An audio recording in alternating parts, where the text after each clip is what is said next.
Welcome to the President and CEO Podcast series, where every 2 weeks, President and CEO founder Paul Stukel discusses middle market issues with business leaders from across the nation. In this edition, we speak with Andy Monshaw, General Manager for IBM Global Mid-Market, about the enormous potential presented by social media for mid-market companies. So, Andy, we talk about social media, but it's kind of a foreign concept, I think, to a lot of middle market CEOs. They think of blogs, they think of the strange phenomenon of Twitter. Can you sort of explain really what we're talking about when we're talking about social media and social networking?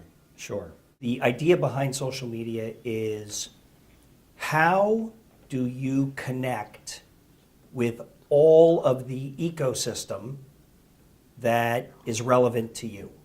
So the ecosystem could be suppliers, could be your own employees that may be distributed down the hall or across the globe. It can be consumers. It can be influencers. And the realm of social media has connected this ecosystem in a very new but very powerful way. So you hear about LinkedIn or Twitter or Facebook or Tumblr, but there's also emerging social media inside a lot of the applications that mid-market companies use today. Instant messaging inside of email systems or chatter inside of CRM systems. All of these are designed to connect the broadest possible set of people with common areas of interest. Sure. Now, for a middle market CEO that's sitting out there that really hasn't had a lot of experience with this, what's the relevance to him? Why is this important to him or her? So that's a great question, because this is the question that we get all the time. Sure. Now, when you get to the middle market, there are no real common watering holes for information. And this is the big aha that not only we had, but a lot of these companies have. So why is it important? Well, first, think of a restaurant that's gotten a bad word of mouth review, or a movie that people don't like, or a store that sold bad food. That spreads incredibly. And our middle market clients have much more relevance to that kind of community. Now, it's not like someone's going to go and have a bad meal at a company that makes small radar systems. But the idea is this. Our data tells us that in the middle market, about 85% of all purchases begin with search. Unlike large enterprise, where generally you have a team of experts that buy in a certain category, and they go to the right conferences and they read the right magazines, and there's a very traditional way of getting information. Here, influencers are the largest source of buying information. If you could, sorry to interrupt, but could you define influencers for folks? Sure. So to go back to the the restaurant or the supermarket example, you know who the influencer is. It's your neighbor or someone you trust. So when you ask mid-market clients, where do you get information that you trust? They go to their circle of trust. So they'll either Google a topic and look for conversations that make sense. They'll put it out on their LinkedIn group, or they will go to places where they've gotten trusted information before. So what are the tools one can use to make that happen, to exploit that opportunity? So as a business owner trying to enter into this space, and frankly, we've we do a lot of surveys. We do CIO surveys and CFO surveys and CEO surveys, and we just finished a Chief Marketing Officer survey. And what it really tells us is most of those people are unprepared for this space. Mm-hmm. So to answer your question would be to say, how do you start? More than how do you exploit, I think. Yep. So how do you start? Well, first you listen. The most important thing to do is to listen to what's being said about you out in the social media space. Mm-hmm. And that's how to understand how to enter. And there's a lot of software capabilities and tools out there to help you understand what people are saying, where the conversation is going. The second thing you have to do is to participate, which means, some businesses still don't have a website, so you need to have a web presence, getting a LinkedIn presence, getting a Facebook presence.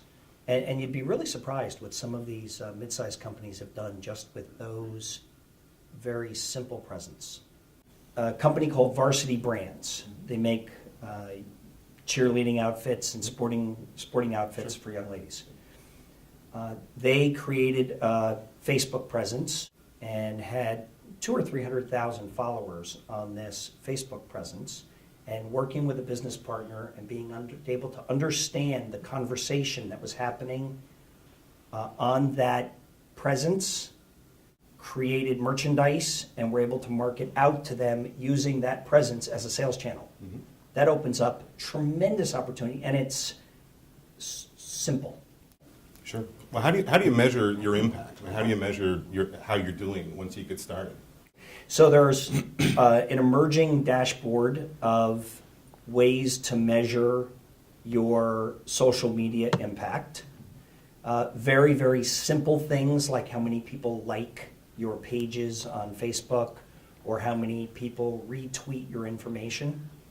But what's more important than that is being able to put something into the social business space and directly seeing the impact back with consumer desire or purchases. In the examples we've been talking about are retail, consumer-oriented kinds of businesses. Can you give us an example of something that's really more manufacturing-based? Sure. Let's go back to the radar company. I kind of like that. Sure. IBM is B2B, right. Not B2C. Right.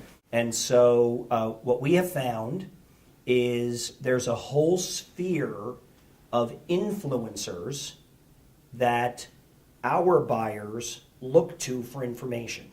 In mid-market customers, generally speaking, there's not a large IT staff. It's generally a limited IT staff. And so they need to depend on these influencers to know what they should be deploying, what's new and out there they can leverage, how to take advantage of cloud. It's a big topic right now with mid-sized customers. The idea is for any company, this radar company, you need to understand who are your buyers and who do your buyers listen to. And as you understand this, you market to the interest of those influencers, and those influencers market for you to the end users, whether it's a B2B or a B2C. Well, Andy, you had mentioned the cloud, and you've spoken about this before, the advent of the social media space, the cloud, SaaS, software models of pricing. All these things seem to be converging to allow middle market companies to sort of level the playing field from a technology leverage perspective with larger companies. Can you talk a little bit more about that? Sure. The mid-sized companies have a very unique attribute, which is being small, they're nimble, they have attributes that cross over between their consumer lives and their corporate lives. And they have a set of expectations that really only deployment from something like the cloud can fulfill. So interestingly, as I go around all over the world, talk to many clients, and what I'm starting to see is cloud-based, public cloud-based email, public cloud-based Salesforce automation tools like CRM are becoming the norm. Sophisticated analytics for business or for retail, they can now consume that in a way that matches the business economics that these small and medium-sized companies have. So the ramp of using cloud or hosted or software as a service, and sort of group them all together for just a moment, the ramp is happening really quickly. The decision process for a lot of these companies goes something like this. Should I do it myself on site? Am I equipped to do it? Am I equipped to make it as secure as it needs to be? Or do I think I could deploy something as a service? And whether it's software as a service or communication as a service or a test or development platform as a service, all these are very big in mid-market right now. But then the second decision point, so now I've decided I'm going to go as a service. There are consumer-grade services and there are commercial-grade services. And I think this is where the big mystery is for mid-market clients or mid-sized businesses. For the moment in the industry, the cloud is sort of the cloud, is the cloud. But that's not nearly the case. There are consumer-grade clouds and there are commercial-grade clouds. And so if you're running a business and you want the kind of security you would come to expect from a company like IBM or a large enterprise like this, who's in the business of information, then you go down the commercial cloud direction. And I had a client say to me the other day, and it was just so refreshing to see that the message is out there. He said, I could never hope to put the kind of security around my enterprise that you do around the IBM cloud. And he said, so I believe things are much more safe in the cloud. If someone wanted to target me on premise, they could. If they wanted to target me in the IBM cloud, lots of luck. You made the differentiation between a consumer cloud and the commercial cloud. Which is further along right now in terms of the kind of issues you're talking about, security and availability and all that? So for sure, the commercial grade clouds are further along. Okay. Consumer clouds have more kind of buzz because everybody's heard of the iCloud or the Amazon cloud. I mean, there's probably no one on the planet Earth that hasn't heard of these consumer grade clouds. And they're getting a tremendous amount of uptake because it's working, storing things that are easy to conceptualize, pictures and music and things of that nature.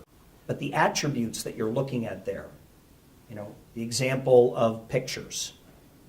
20 years ago, that would have been the most important asset that you would have protected in an emergency because it's not replaceable. And today, you store your pictures on Flickr or Facebook or both or 50 other places, and you just expect them to be there. You have this inherent trust they'll be there. They're not always there. When you run a business, you need to have that guarantee. You need to have guarantee that you're not going to get intruded on for your business, that your information will be there, it will be secure, it will be available, and that's what a commercial grade cloud offers. Consumer grade clouds offer on the increment. So when they're not busy, you have space. You can't run a business like that, especially if you're busy when they're busy. Commercial grade clouds run as if it's your business. So it's not you're taking up space on my business, I'm supplying a service to your business. And I think that's a really important notion. And really, it's not something that's widely discussed right now in the industry. It's more cloud, no cloud, not what kind of cloud. Well, Annie, thank you very much for being with us today. It's been very illuminating. Next up in our series is a discussion with Christine Poon, Dean of the Fisher College of Business at Ohio State University, and Dr. Anil Makija, Dean's Distinguished Professorship, Professor of Finance, who will be discussing Fisher's partnership with GE Capital and the creation of the National Center for the Middle Market. Thanks for watching.